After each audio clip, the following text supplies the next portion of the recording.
Good evening, Dr. everybody. Rick, can't hear you. Good to see everyone. Good evening. Yes. Howdy. We're trying to get Dr. Ricks back. Something happened. I don't know what that was exactly, but um, I want to welcome everyone to episode 561 of Line Upon Line. Did Christ mistakenly say he would return during the lifetime of his disciples? And normally I would say Dr. Ricks, but he's not. There Okay, we go. how's that sound? There we go. I'm not sure what went wrong. I was trying to improve something. Never mind. Improving things is not sometimes a big It's mistake. dangerous, yes. If it ain't broke, Yeah. When the program's with it. live, if it ain't broke, don't do fix not it. fix it. Don't touch it. Well, Don't look at it. Don't breathe on There it. you go. Tell me Oh, about man. it. Today we're going to have some winter groaners as I battle some snow blizzards this week. Um, so a few winter groaners. Remember, once you start telling winter jokes, you're going down a slippery slope. Oh my. How do mountains stay warm in the winter? They put on their snow caps.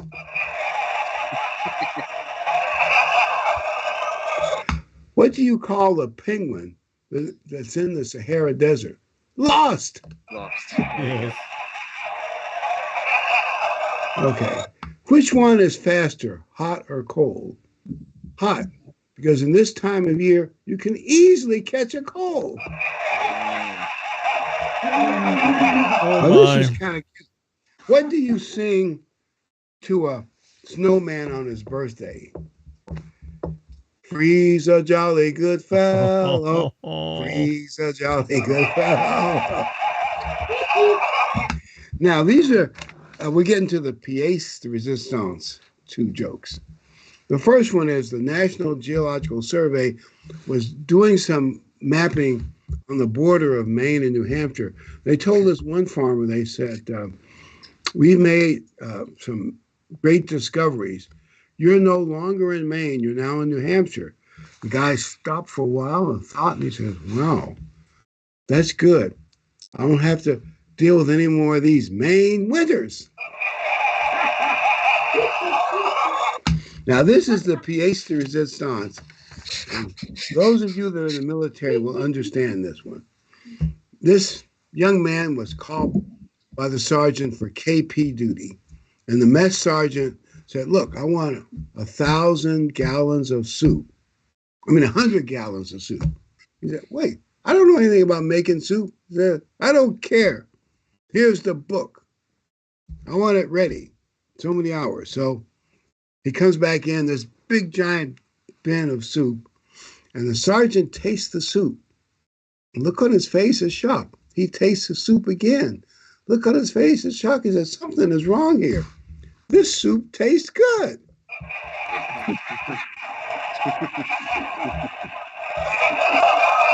The Army mess hall soup is, never mind. Okay. A lot of institutional cooking, like we had a big cafeteria, everybody hated that, whatever. You know how that goes. Okay. Did Christ mistakenly say he'd return during the generation of the lifetime of his disciples? Many experts, or whatever you call them, experts and scholars and clerics, they assert that Jesus was wrong because he gave the false impression that he was coming back in that generation. And of course, they use Matthew 16:27, and there's also a section in Mark 13 and 12 that's similar. We'll look at the Matthew one for the moment. They use that, and their goal is to prove the Bible is infallible by bringing up these little things that they see that don't seem to match. Fallible. Did I say infallible? Yes. To prove the Bible is fallible. See, that proves that I'm very fallible. Oh, and that, I guess that didn't neatly prove it. Anyway, Ken, would you put up Matthew 16:27, please? For the Son of Man will come in the glory of his Father with his angels, and then he will reward each according to his works. Assuredly, I say to you, there are some standing here who shall not taste death till they see the Son of Man coming in his kingdom. Now, we will admit the obvious. Christ did not know when the end was coming. He said that himself. Only the Father knows. But the question was he saying that that generation, and it may even be a little clearer in Mark's version, but whichever you want to look at, that people think he was trying to say that was coming in the generation of those men. And you'd be surprised how many people over the years have brought that up. They expected Christ to come in the generation they lived in. Christ told them that, and it didn't happen. See, the Bible is fallible. But is that really what happened? Is that really what Christ was saying?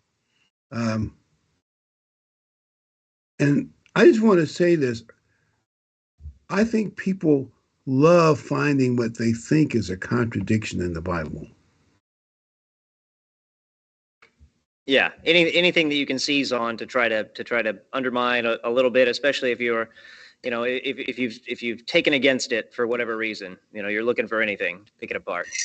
Just like you would do to pick anything apart. I mean, it doesn't have to be scrupulous. Yeah. Well, Satan is the great deceiver and the great counterfeiter. And so he's going to try to do everything that he can to lure people away. Look at the schools that have Satanists in the schools and have classes about Satan. Isn't that amazing that they, I know now you can't have a prayer, you can only have a moment of silence. And they can have Satan clubs in public schools. I mean, 30 or 40 years ago, we wouldn't even have thought of anything like that. In Texas, I know throughout a lot of this prayer controversy, which goes way back when I was in school and stuff, even it was fresher then. There were like exceptions, at least here, for student-led prayer, and I could see how that could lead to the other as well. So if you're extending this freedom to benefit one group, you could be compelled to extend it to benefit the other, and particularly in areas where people have an agenda, or there's always some thing to want to push in.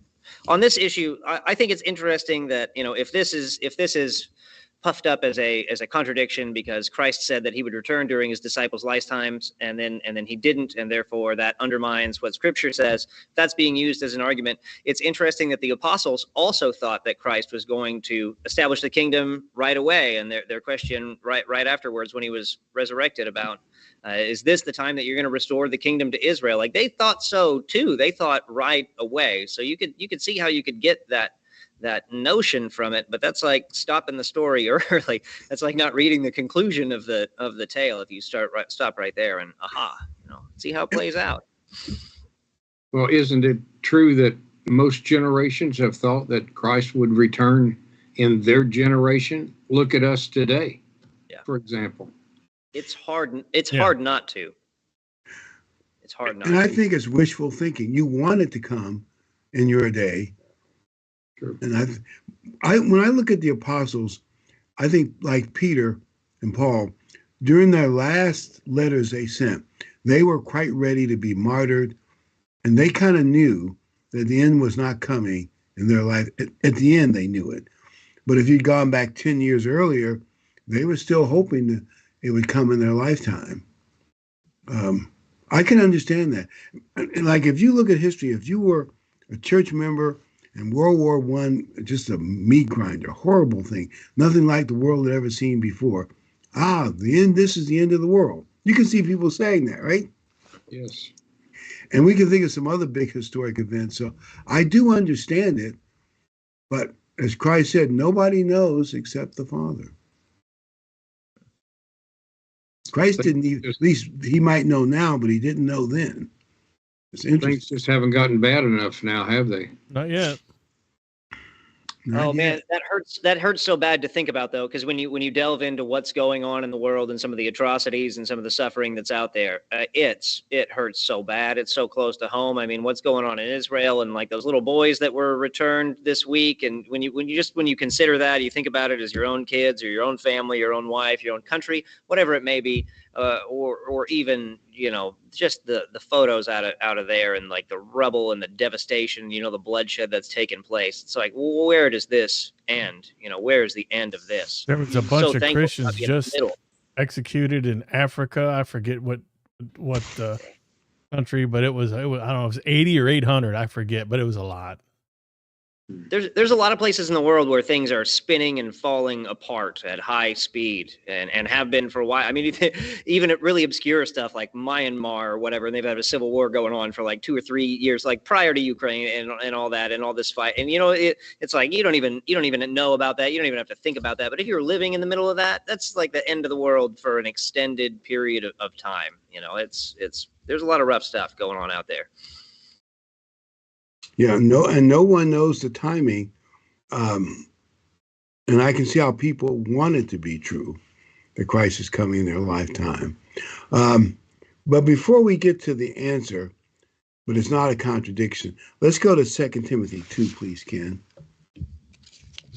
Remind them of these things, charging them before the Lord not to strive about words to no profit, to the ruin of the hearers. Be diligent to present yourself approved to God, a worker who does not need to be ashamed, rightly dividing the word of truth, but shun profane and idle babblings, for they will increase to more ungodliness. So true. By the way, the first thing Christ said is deception. That's the first of the 4 horsemen of the apocalypse, deception. And the way to fight deception is to know the Bible. I mean, I won't say like a pro, maybe that's the wrong terminology, but you know it so well, they can't easily put something over on us. And that's why programs like this are helpful to people. That's also the way. Go ahead, Michael. No, go ahead. That's the way that Christ defeated Satan when he was tried as well, or when he was tempted, because he used the Bible. The Bible is this. Ephesians 6 says that the Bible is our offensive weapon. The Word of God is their offensive weapon. When you notice Satan used the Bible too. I mean, that's the scary part. The deceivers might use the Bible, and that's why you need to know it so well that they take a scripture out of context, misquote it, or misapply it. You're not so easily suckered in. But that's how things are. Also, don't get sidetracked, as he was just saying, on weird fights over words, weird analogies, things that are picky and petty and that aren't worth spending your time arguing over. People kind of pull you down to the mundane. But the more we know, the harder it will be to deceive us. And deception is going to get greater and greater. Well, let's look at the context, which reveals what Jesus was really referring to in Matthew. All you have to do is read the next 3 verses, and you will know exactly what Christ meant. It doesn't take any great scientists or biblical scholars. Just read the next 3 verses. Ken, would you go ahead and read it says Matthew 16:28 to 17:3. All right. Verily I say unto you, there be some standing here which shall not taste of death till they see the Son of Man coming. And after 6 days, Jesus taketh Peter, James, and John, his brother, and bringeth them up into an high mountain apart, and was transfigured before them, and his face did shine as the sun, and his raiment was white as the light. And behold, there appeared unto them Moses and Elias talking with him. What he's talking about is, remember he said in the previous scripture, some, not all 12 and not everybody, but some would see them transfigured. That's what he was referring to, them being transfigured. By the way, I didn't put it in this paper because there's too many scriptures. But if you like go to Mark 13 and a few other places, you go through the list. When you look at all the things that Mark puts in there, like signs in the heavens and a whole bunch of other things, they mark that generation that will see Christ return. And the truth is, when you agree that, as far as we can tell, no generation has seen all those things happen yet that are mentioned in Mark 13. And if we're honest, even our generation hasn't seen it yet. Because I know it mentions such things as famine, war, and earthquake.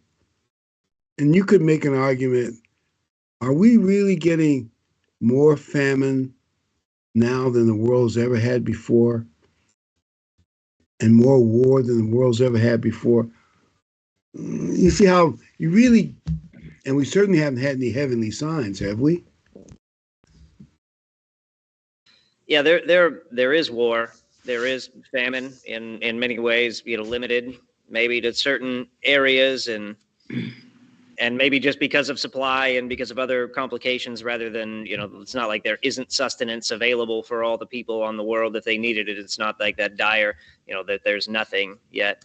The Bible talks about the end as being the time of Jacob's trouble. So maybe if there's famine in the United States or Canada or, Europe's getting wiped out. Imagine the bread baskets of the world start going sour for whatever reason. That's real famine. There's not enough to eat, period. Not we can't get it there. People are fighting, stealing it, whatever it may be. Like it's not there, it's not for the having.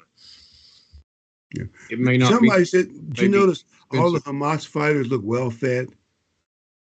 Yeah. I said, go ahead. Sure, like seeing those guys all parading. Yeah, that was great. Love seeing that, headbands and the masks, and they're all well fed, but the hostages look like scarecrows. Yeah. I was like, go ahead, Wayne. well, if you look at Matthew 24 and Mark 13 and Luke 21, those are the three prophetic end time chapters to look at. And yes, we've seen some of all of that, but we haven't seen all in those three chapters yet. It will get tough. Mm-hmm. Yeah, like oftentimes war leads to shortages of food, and you get famine, and famine leads to increased disease and death.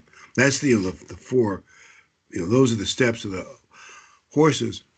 But the truth is, there have been much worse famines and disease in the world than what we have right now. I'm not making light of people suffering in Ukraine and a few other places, but really, we're not under anything particularly dire that we've never seen before, are we? So if we're honest, we'd have to say, like you said, when all the signs aren't clicking together, not yet. Yeah, and things could turn on a dime. I mean, the world we live in now, I mean, look at the price of eggs. Something goes on, whether it's real or whether it's manufactured. I mean, the things can change on a dime. One disease get into some kind of food supply that, I don't think most of this stuff's going to be accidental. It just, or out of nature. Man keeps playing and meddling with stuff, and we could do our own self in, and mess up the food supply and contaminate it. And now all of a sudden there is none, or there's very little. You want to hear something scary? Tucker Carlson brought this out. There were, I think it was 14 major accidents in food processing plants in America, and they all got destroyed in freak accidents. He says and the Chinese have bought up a bunch of others. He says something about this doesn't feel right. Like our processing of food, a lot of it includes meat, is not as secure as it should be. Just a few plants go down, and all of a sudden we might have shortages of things like chicken, and at least that's what he seemed to imply. Well, that's the danger of an open society, isn't it? We were very easy targets as far as our food processing, as far as our electrical grid, as far as our water supplies. We live in an open society, and it has served us well while God was smiling upon us, at least. And one thing is scary, I've noticed in every industry, there are mergers, but in the mergers, you end up with less food processing plants, less people owning small independent farms, less independent doctors. It's like a few big pharma, big farm, big ag control almost everything. Well, if something happens to one of those bigs, you see the danger? Yep. And I was watching a kind of a explanation. Now we don't eat pork, but what one company did to monopolize pretty much the whole pork industry, and then sold it all to China, so they could do Smith, something to the pork supply, and it wouldn't affect us, obviously, but it could affect a tremendous amount of people. When you've got a large portion of the pork supply in this country, I think I heard up to 80% of it is now controlled by China. And we shouldn't allow that. No. And I hope they can correct that. But you see the danger. They could start shipping it all over there. And it indirectly might affect us. There's an economic theory, and I forgot the details, but if one commodity gets eliminated, it affects the price of all the competition substitute commodities. So it'll raise the prices of stuff that we like. right? And that's not good. I remember once, it might have a weird sense of humor. I was at the grocery store, and all of a sudden, pork bake was real high. And this guy was next to me, complained to me about it. And turkey bacon was relatively low. And I just started laughing. It's the opposite of what used to be true. Mm-hmm. And I just thought that was so funny. I said, well, you should start eating turkey bacon, man. Like, You know, and I've often wondered if that isn't one of the ways that we will be protected from certain things. Just by our nature, we are keeping certain holy days. We are keeping certain food laws that things like that, like if something did happen to the pork, it wouldn't affect us. And seeing as how at a certain time of year, most everybody is at a feast site somewhere. And if something happens into some major cities or whatever, and we're at these, half a dozen locations or whatever across the country, it's just curious that because we do what we do, we either don't eat certain things, don't do certain things, and are not in certain places at specific times a year. I just thought that was curious. Yeah, I'm not worried about being run over at the Christmas parade. No, I know that no, happens, and it's very scary. Yeah. But I don't worry about it happening to me, not particularly. Yeah. Was that mark me safe of being run over at the Christmas? Yeah, not going to be on Bourbon Street either. Yeah. Not, I don't want to go. Nope. There's certain things that we don't deal I'm not going to with, be. and maybe God willing, I'll never be at a nightclub shooting. I don't want to go. I don't need to be there. Yeah. that's Avoid true. the problem. Yeah. By the way, I think that Christ gave them this transformation to encourage the apostles of how great the opportunity was. But he also said not to tell anybody about it. And I just asked myself, well, why did he say that? And I think he was still having the problem of crowd control. And the more things you tell him, the greater the mobs were. It was hard for him to move around. But we can read Revelation 1:14-16 to get a little bit look of how glorious that transformation was. Revelation 1:14, please, Ken. his head and his hairs were white like wool, as white as snow, and his eyes were as a flame of fire, and his feet like unto fine brass, as if they burned in a furnace, and his voice as the sound of many waters, and his countenance was that of the sun shineth in his strength. Think of a voice that sounds like Niagara Falls or something, powerful like that, That's quite encouraging. I also believe many of the people who want the Bible to be wrong, they don't want the truth. They don't want to know. And this gives them a good excuse. Somehow they don't want to be proven wrong, eh? They want to find a way to not believe so they can, and there are other scriptures like this that they can pick up. Um, and let's read Second Peter 1:1.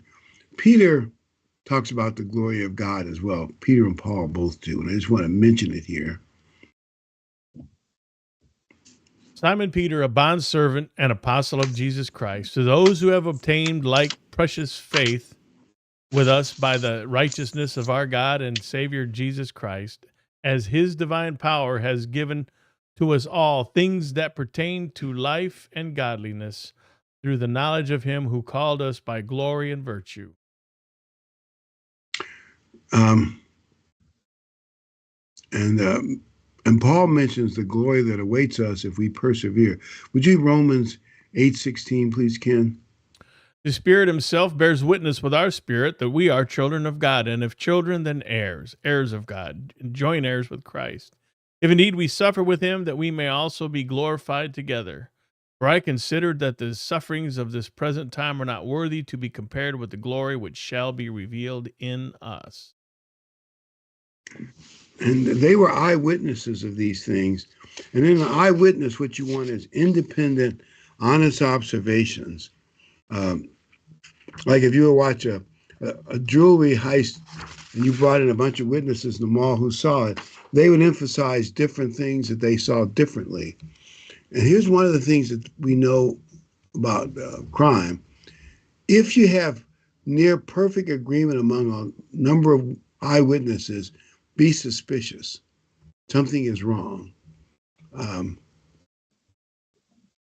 This FBI agent, I'm seeing on TV, all these witnesses to what turned out to be a terrible massacre, they all said exactly the same thing, word for word.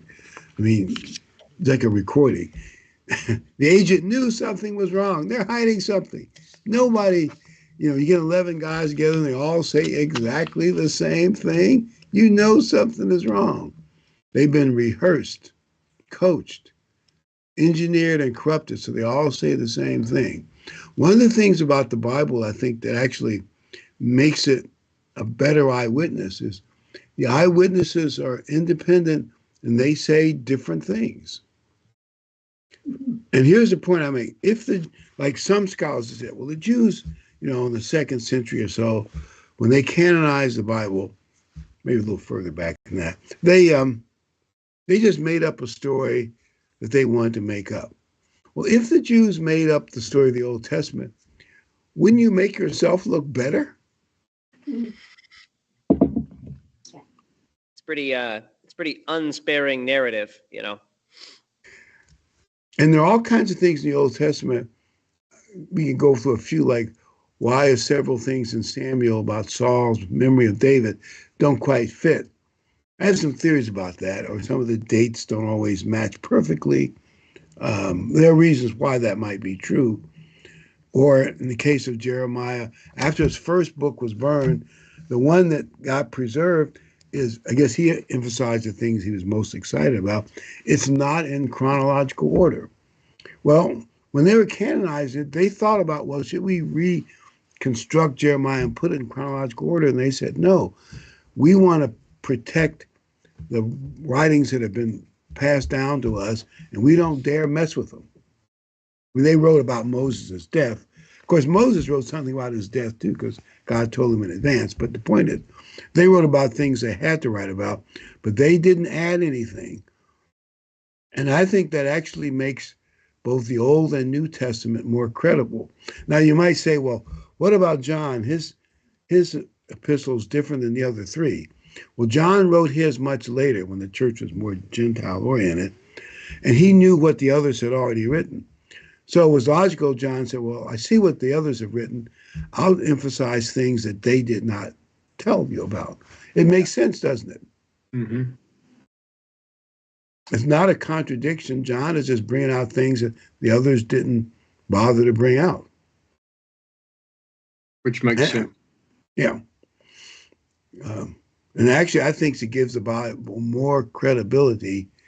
Like I heard one thing, there's one where it mentions 400 years, In other words, 430 years.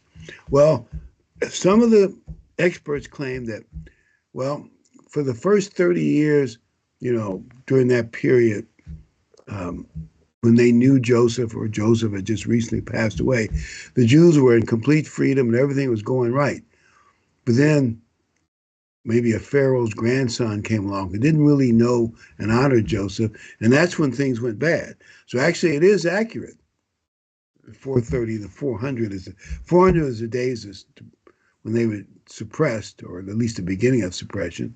And the first 30 years, when they were in Egypt, things went well. So when you do see differences in numbers, you look at it very carefully. Often it turns out to be just a deeper truth. But if you were making it up, wouldn't you smooth everything out and write a story that made your folks look wonderful? And you actually can see that in history. One of my archaeology teachers said that the Egyptians wanted to prove that they were the first empire, and a few other positive things. He said, you can tell that they sugar-coated their past. They corrupted their own history to make themselves look good. But isn't that true of a lot of countries? You grab their history books, hey, they write it all to make themselves look great. The winners always write the history as well. Yeah, those who wins a war write the history books. Yeah. And yet the Bible is history, and yet it's very unsparing history. I mean, even just what Paul writes about his own life. If you were trying to build yourself up, I don't know that would be the best way to go about it. Some of the things that he says about himself, and I mean what his established history, taking it as real events. Like here's a guy, he's persecuting the church, then he turns around. And well, obviously because of what happened, right? God takes him. He preaches for all these years and stuff. What did he get out of that? He's on the path to promotion and prominence and power and all of these things. And instead, he spends up wandering his life around in relative poverty and ends up in prison for a long time and then gets put to death. Is that why he did? That's why he did it. He did that for gain or to aggrandize himself. What did he get out of it? Where's the motivation for fakery? Giving the glory to God is the motivation in everything we do, and everything that Paul and the other apostles did as well. And Peter is put down in one of the epistles. If Peter was the great pope on a papal throne, would you write that up? And John said he was slow. Yeah. I outran that guy. There's a lot of stuff in the Bible that isn't all that. And many of the apostles actually said, God, I'm not worthy. I'm going to all the details, but God called them anyway. Doesn't that sound like a normal person? Mm-hmm. Not a superhero? Yeah. So the Bible really is credible because it's not a smooth, self-aggrandizing story. We can identify with what the apostles and disciples said because they were flawed human beings like we are. And when it comes to slight differences among the apostles in their history of Jesus, here's what I would say. When you put them all together, one adds details the other left out. So you put them all together, you get a more full picture. But also there are books called Harmony of the Gospel books. And if you're worried about it, get one of those books, pick out any of the controversies, slight variations, and read it, and you'll find out once you put it all together, it's not actually a contradiction. It's one fills in gaps that the other one doesn't fill in. And actually makes a better picture. And I believe you can get Harmony of the Gospel books at a lot of Bible bookstores or online. So just remember that. In case anybody hits you with, well, heard one historian say, well, Christ told them to go to Galilee. Then he told them later to stay in Jerusalem. Actually, both things are true. Just a matter of who it applies to, when, where, and how. But for the most part, after his death, they went to Galilee, and I think up to 500 people at one time saw him and had a lot of gatherings. But as he got closed in on Pentecost, the disciples did what Jews do, at least the religious ones. They traveled to Jerusalem to get ready for Pentecost, and Christ hadn't gone for good then, so he'd appeared now. And then he told them to remain. Now, I don't think they knew they would get the power at Pentecost, but he told them to remain in Jerusalem through Pentecost. So neither of those statements are a contradiction, but, I know one scholar, he makes a big to-do about which is it? And I'm saying, when you read one of those in the commentary, don't let it rattle you. Just think what would have happened if the disciples had not remained in Jerusalem at Pentecost. Yeah. If they had disobeyed there, that would have been something. Yep. Yeah. And they did see him in Galilee, and you can read those stories in the gospel. We appeared to a lot of people, but later they remained in Jerusalem for Pentecost. And to me, it's really not that big a deal, but one scholar likes to make a big deal of it. They're looking for anything to bring the Bible down to human terms. I think about what they went on to do, right? He tells them to remain in Jerusalem, stay right there. Galilee, in the grand scheme, Galilee is not very far away either, considering what they ended up going and doing and what they were commissioned to do, to spread out and to preach and to teach and all that. They were going to, after that, they were going to disperse. There's a lot that we don't know about. We have very little of the sum total of all of their lives and doings and what happened to each and every one of them and who they reached and how they taught and all that.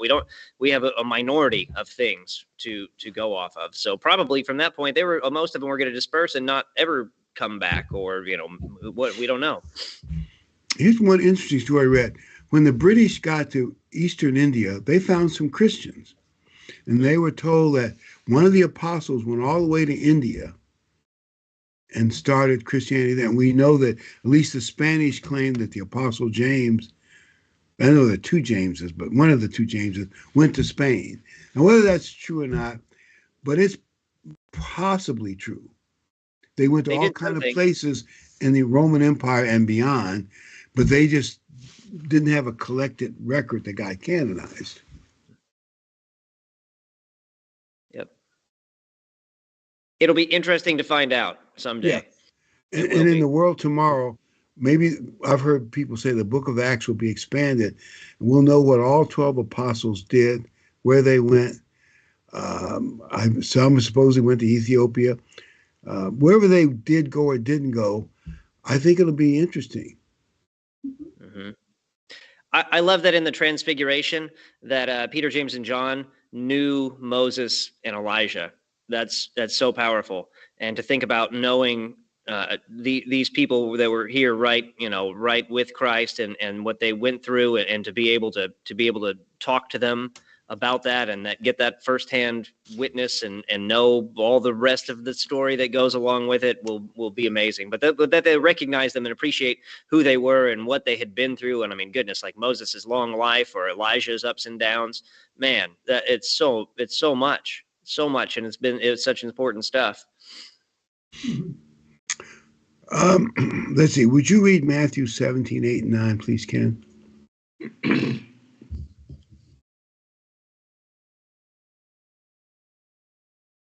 When they had lifted up their eyes, they saw no one but Jesus only. Now, as they came down from the mountain, Jesus commanded them, saying, "Tell the vision to no one until the Son of Man is risen from." Now, I think one of the reasons Christ may have said that was he didn't want to emphasize his sonship with God so much at first, because that got his enemies all stirred up to kill him. It's blasphemy. He even told demons not to tell the people he was the Son of God. I always wonder, well, why not? But it seemed like he didn't want to emphasize that too much too early. I know the Pharisees eventually, that was their excuse to justify his death sentence, but this is blasphemy. But I think that's why he didn't do it. But it's interesting.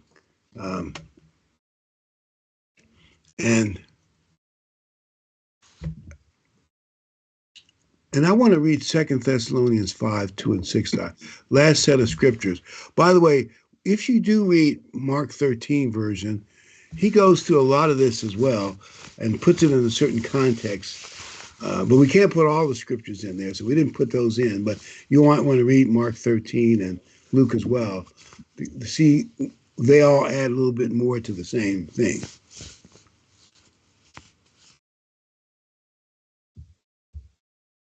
I'm sorry. Did I First First Thessalonians 5:2, please. And the day of the Lord so comes as a thief in the night. For when they say peace and safety, then sudden destruction comes upon them as labor pains upon a pregnant woman, and they shall not escape. But you, brethren, are not in darkness, so that this day should overtake you as a thief. You are all sons of light and sons of the day. We are not of the night nor of darkness. Therefore, let us not sleep as others do, but let us watch and be sober. I would argue that, and when you look at the other versions, it helps too, that if you're watching world events and maybe spiritual conditions and the zeitgeist of the world, if you're watching all that, you will sense when the end is getting closer, and it will spiritually motivate us to be more spiritual and closer to God. And you're less likely to be caught off guard. The way this seems to read, the bad events will happen so suddenly, the world will be caught completely off guard. And with the electronics we have today, I'm assuming this, you could maybe hit a country with a computer virus and maybe some other bad stuff, and then launch attack missiles of all sorts. Things could be a disaster in 4, 5, 6 hours. Mm-hmm. Wayne was talking earlier about vulnerabilities, and there are so many. A plague would do the same thing, wouldn't it? Biological warfare, yeah. That's cheap. That's a poor man's nuclear weapon. Yep. A lot of possibilities. So we should be watching these events, even when it appears that they're moving slowly. And I want to talk about that for a minute. I want to talk about J.D. Vance. I think the world's going to be apathetic when Christ comes back to be caught off guard. We shouldn't. J.D. Vance made a speech in Europe, in Munich, Germany, to some arms council. And usually at these speeches, we say something like, we need to spend more money on mutual defense. The Europeans promise to spend more, but they rarely ever do. And everybody goes back home happy. But J.D. Vance changed the speech a little bit. I mean, he said some of that too, but he also said Europe's greatest problems are not from the Russians, but from within. And then he talked about lack of freedom of speech and then blocking certain political parties from having a chance to win the election. You all probably know the reason they had the riots in Romania. Romanians voted for a conservative populist, got more votes, and the European Union blocked the election. They're going to have another swipe at it, and he still might win, and who knows what the European Union may block the election results, which is quite undemocratic. Also, Germany has I think it's the ADF party. They're kind of a populist party that's talking about no immigrants coming in Germany's border anymore. And if they can't get it done, maybe even leaving the EU or other such stuff that the EU won't tolerate. And they're saying that if that party wins the German election, they'll do whatever they have to do to see to it they can never get in power. And J.D. Vance just mentioned a few of these things or make reference to them. The Europeans didn't deny any of that was true. There are people being arrested in Germany for posting things online that the government doesn't want you to post. Yeah. Lack of freedom of speech. Same with England. Same in England. And they arrested 50 people one night. And they saw it on YouTube for posting things that the government doesn't want you to post. And there are big raids with a bunch of policemen with machine guns going to some little guy's house and confiscating his computer and phone. You sending him to jail for posting stuff the government doesn't want you to post. No freedom of speech. And here's the most shocking thing. When the host guy from Germany got up, he didn't contradict or deny anything that J.D. Vance said about lack of freedom of speech. He started crying. He said American values and European values seem to be going astray. And he started crying, and the audience all sympathized. And they said, JD, you said things that were improper, things that should not be said. I'm not making this up. He was crying. Some senior German defense official. I saw it on YouTube. I don't think anybody, some people in the audience probably saw it, our audience. I'm thinking, wow. What shocked me was Europe has become autocratic. The EU is autocratic, run by bureaucrats.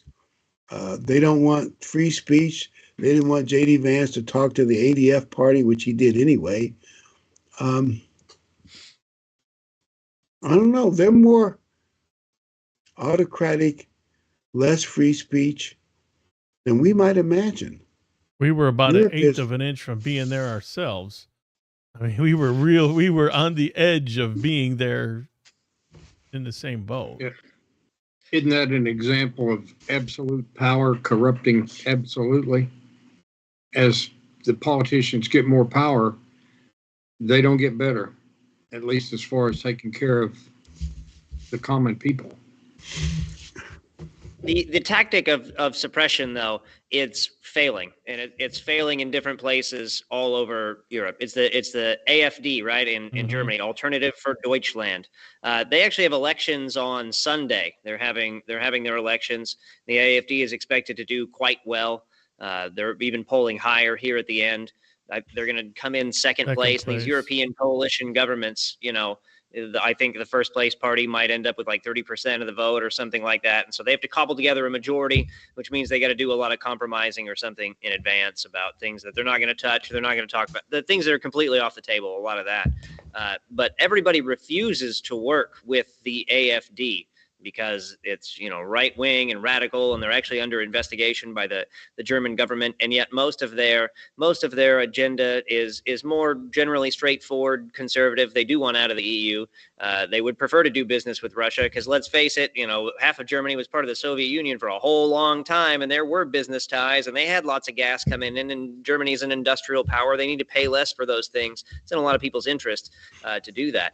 But these parties are being completely excluded from government. Like, everybody refuses to work with them or enter into a coalition. And when you're the second biggest party, that's kind of a big deal to just be cut out. But as long as they keep them out of the mix, then they can't be responsible for any of the things that go wrong. And there's plenty of stuff that's going wrong, and so they only gain in popularity. Something like that just happened in Austria, a party called the FPO, I believe. They came in first, if I'm not mistaken, and they tried to form a coalition, but it fell apart, and they're getting cut out. Well, if they end up having snap elections again, that party is only going to do better than they did the first time, because they are seen as the people with solutions. So to me, it doesn't matter how you feel. It's quite fascinating to sit back and watch things form up the way we know they have to form up in order for prophecy that we know to come. It's wild, absolutely wild to see it. All these things have to line up for the people to demand a strong leader in Europe. And they're talking about a European army again. And I mean, all this stuff is just lining up. It's wild to sit back. And the only people seeing this is a handful of people in the world. Yeah. Churches of God are the only ones that see this stuff, because nobody sees it the same way we do. No, not even I can close. see where Guided by an unseen hand. Yeah. We're seeing this whole thing form up. It's fascinating to watch. And it's going to be a more of a right-leaning, conservative-leaning setup at the end instead of what the world thought it was going to be, which, to me, it doesn't matter. Either way, the world, the WEF and those guys, they'll play either game. They'll play the conservative game, the leftist game. Yeah. Whatever game gets them running the show. They don't care. They'll shove you towards one way, and if you don't want there, then they'll do a the other whiplash, and they'll do it the other way. Okay, we'll go this route then. They don't care. Yeah. Then they'll turn on their own people they've had set them up to go the one direction. They'll turn on them, put them all in prison, and put them in chains, and then the right will do it now, and we'll run that show. We don't care. And I mean, it's obvious that's how the beast's going to get put into, how he's going to come into play. It's like the people of Europe are accepting censorship and I'll call unfairness. Like, I don't care how many votes your party got. Everybody will gang up on you, and the Europe and EU courts and bureaucrats will freeze you out. Mhm. And it seems like you said, that may backfire, but the people are getting used to censorship. Like, they won't let us post this on Facebook or wherever they've posted. They won't allow it. You can only say what's acceptable. And even in a nice place like Great Britain, now this is what I think happened. Farage's party got a big chunk of the votes, but somehow they gerrymandered it so he got very few seats in the parliament. And I can see if his party, Nigel Farage's party, does very well in the next election, they might still find a way to keep him out of power because he's too much for the British people and the little guy and Britain's national interest. And maybe the establishment just won't tolerate it. Now, I don't know what will happen in Great Britain, but don't you get that feeling? How far have we come from the founders of this country? Oh, yeah. The Declaration of Independence and the Constitution. I mean, same way in England and the EU, they are forsaking their origins, and it's not a good thing. Yeah, and I just think that's a trend to watch, and being so autocratic.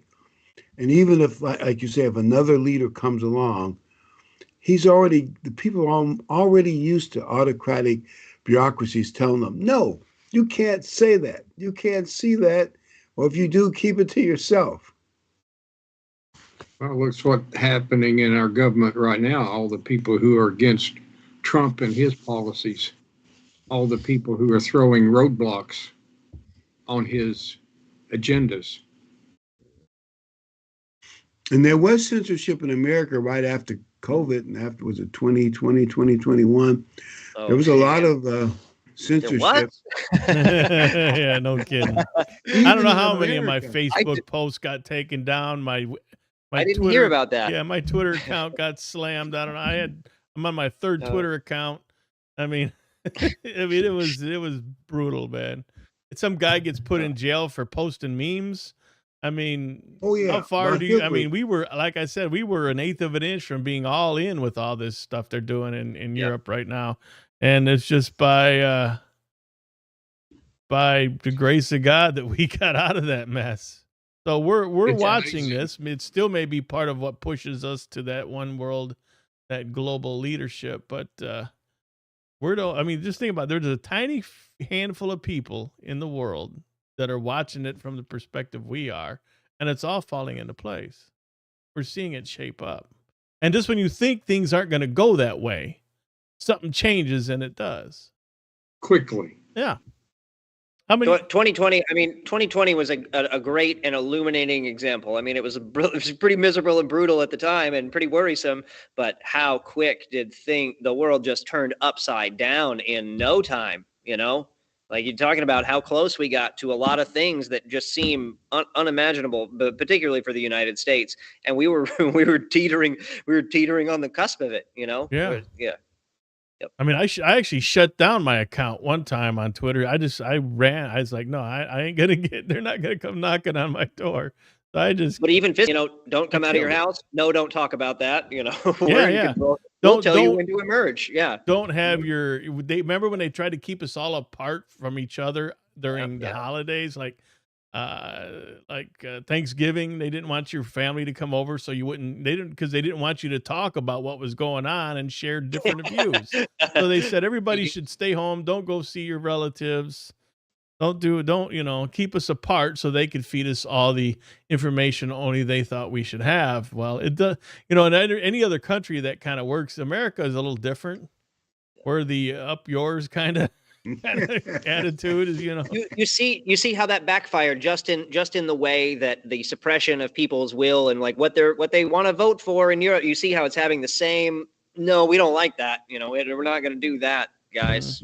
Just people didn't take that, and it has spurred a bit of a comeback. I think so. I think it's caused some people to wake up a little bit. Mm-hmm. I hope so, but the bureaucrats seem and like it's their right, as they were saying in Munich.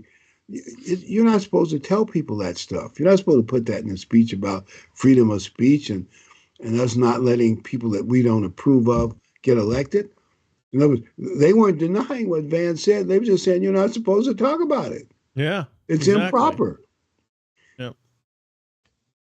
And that means they now realize the Trump administration is not going to play ball. Oh, Some he's of the not stuff playing that they ball want. with anybody right now. You hear what he said to the governor of Maine and at a meeting? There was at some big event, and the governor of Maine was there, and he was talking about men and women's sports, and he said something about, where's the governor of Maine at? Is she here? And she said something. He goes, yeah, and they won't. They're still letting men and women's sports or something like that. And he goes, well, we're going to stop there. We're going to cut off all their federal funding. And she got mouthy with him. And he said something back to her. She goes, we'll see you in court. And he says, good. He said, don't get used to that job of yours either, because your people are going to get rid of you. I hope they do. And they actually. showed her face was so long you could see it on the next channel down, man. I hope they do. But of course, the far left may rally to support her. But who knows? It's hard to predict anymore how things are going to go. But I have I just don't know what's going to happen. But I can see that maybe Europe has really been this way for years. It's just that the pressure from the Trump administration is revealing things that have been there. We just didn't see them before. And I think Mark quoted his dad in that booklet and saying that the Europeans don't really like Americans. I mean, he wrote that in, was it 2002 or 1999, whatever it was. Mm-hmm. That was probably true then. It's probably even more true now. We just don't know it. They're taking advantage of us. They know, I'm giving my opinion, they know they're taking advantage of us in many trade things. Everybody takes advantage of Uncle Sugar, and they don't care. They like it that way. Yep.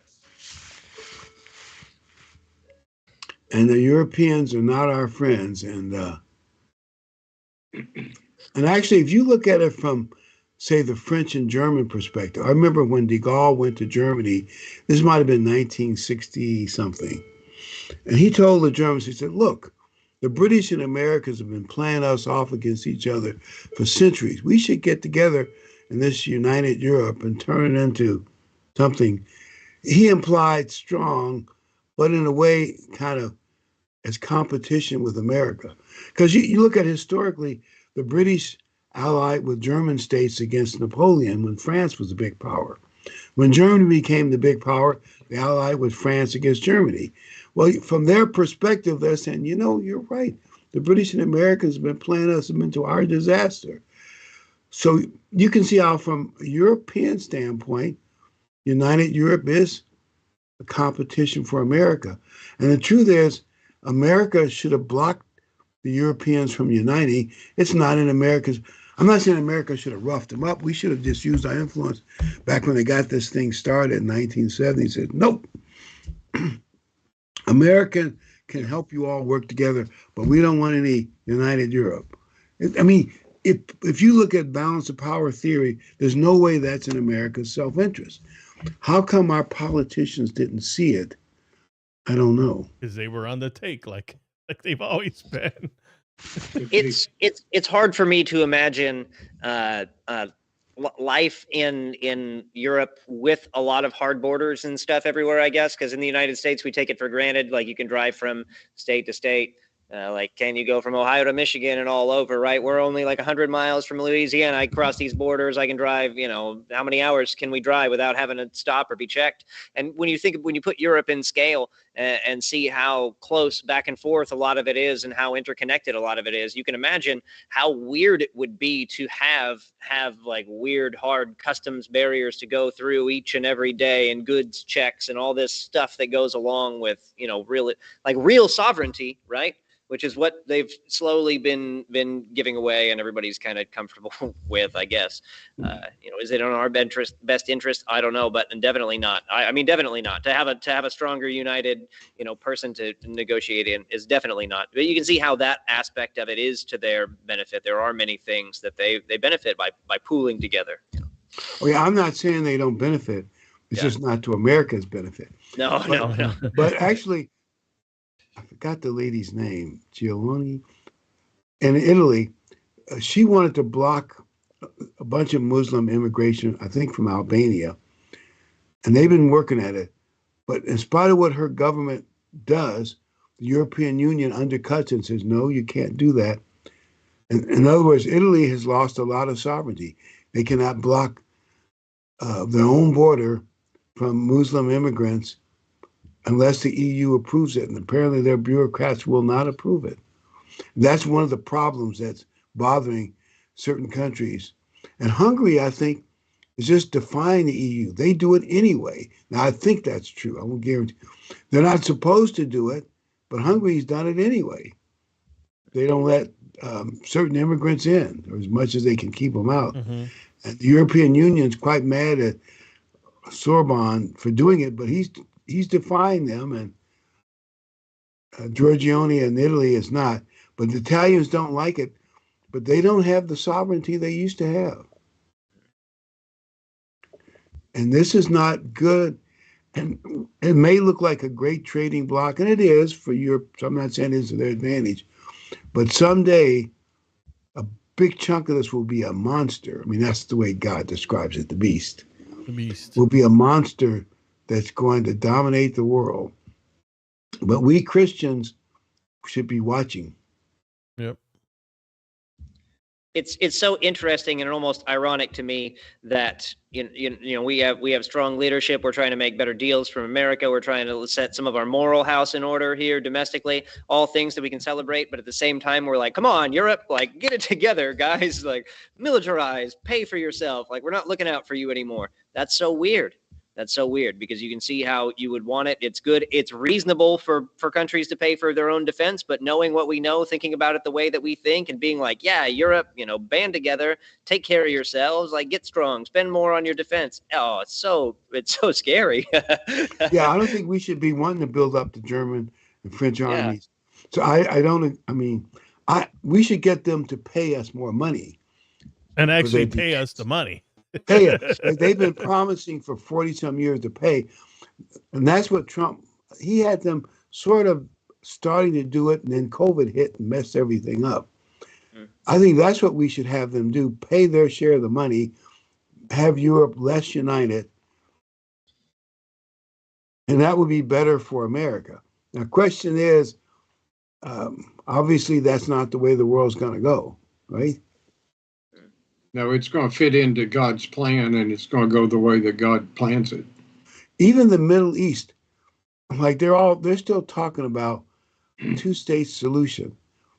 At the funeral I was at, there were some liberal Jews. We're going into details from Van's side of the family, and they were talking about, we got to have if we get rid of Netanyahu and Trump, then we can have peace and have a PLO state that's responsible and won't allow terrorism. And I thought, are you all brain dead? That's what they said, and they meant it. And I thought, I didn't argue with them too much because, some people, what can you say? No. They believe stupid stuff. So I just listened, I was being smart for a change. Sometimes when people speak such ignorance, I ask them who ties their shoes. Because they're just not that. Because that's just a crazy perspective to have. But if the people in Hamas are allowed to get back together again under some Muslim government, given enough time, what's going to happen? Do anybody really doubt? And if they did make a West Bank independent government, anyway, you know what's going to happen, don't you? It'd be a platform for more attacks against Israel of one sort or another sooner or later. So it's a mess over there. I don't know if there's any easy solution. I think Trump is right. Need to get those people into other Arab states. but it doesn't look like anybody wants. I think I guess I should anybody. Jordan is going to take a few thousand, Children. the most children, and maybe their moms, and maybe Egypt will take a few children, but that's it. To my knowledge, nobody else has volunteered to do anything. Yeah, they like the thorn sitting right there in Israel's side. Well, so the Arab countries are talking right now. I think it was informally today. I think it was today in Saudi Arabia, and Mohammed bin Salman and Sisi of Egypt and Abdullah of Jordan, like the UAE people, all these leaders, right? They're all together, but it's informal because they got to have a real conference here coming up real quick. They have to come up with some sort of proposal to counter what Trump has said for the future of Gaza. Like, you guys don't like this? What do you got? What are you gonna do? What are you gonna contribute? Like, how is this actually going to turn about? Just the idea of a coalition of Arab nations taking responsibility for things staying safe and secure in Gaza seems like sitting on a powder keg, because it doesn't matter if you call Hamas can't be involved anymore, right? It doesn't matter if you call it Hamas or not. It's still the same people that you're talking about. Those guys will take off their masks and they'll be part of whatever the new thing is, just like that. Just like some of those people were part of the the UN and other aid agencies and stuff like that that participated in October 7th. It doesn't matter what you call it, and just the potential for that to, I don't know. You get a bunch of other nations being like, no, we're going to keep it together, and then it escalates. Then it's a big problem. Yeah. So it doesn't seem to be any easy solution in the Middle East. I hope Trump can get them moved out of Gaza, some other places, so that they can bring in, let's say, mostly non-Arab, non-Muslims into Gaza, and then Israel will have peaceful neighbors. Otherwise. But it's going to be hard to do. And I also think this, even with the Ukraine war, I think the Biden administration messed things up the last year or so. So it's not going to be easy to solve these problems. And I almost think they did it somewhat intentionally.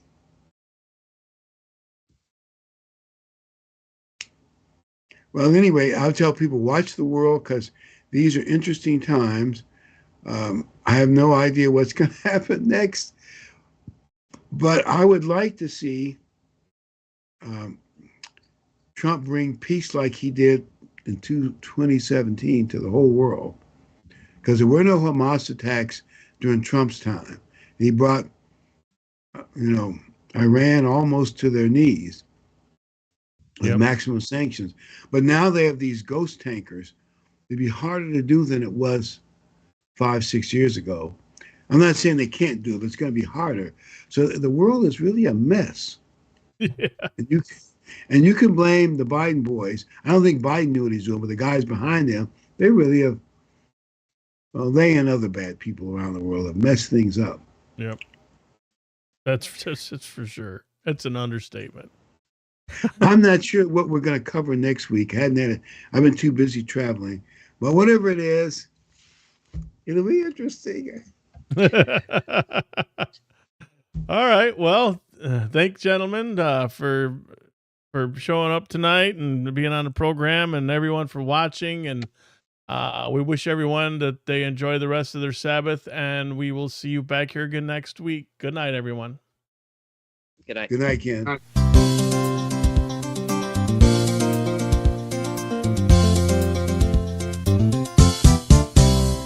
We're happy you could make it, and so glad you are here, and hope that we've been able to make God's word more clear.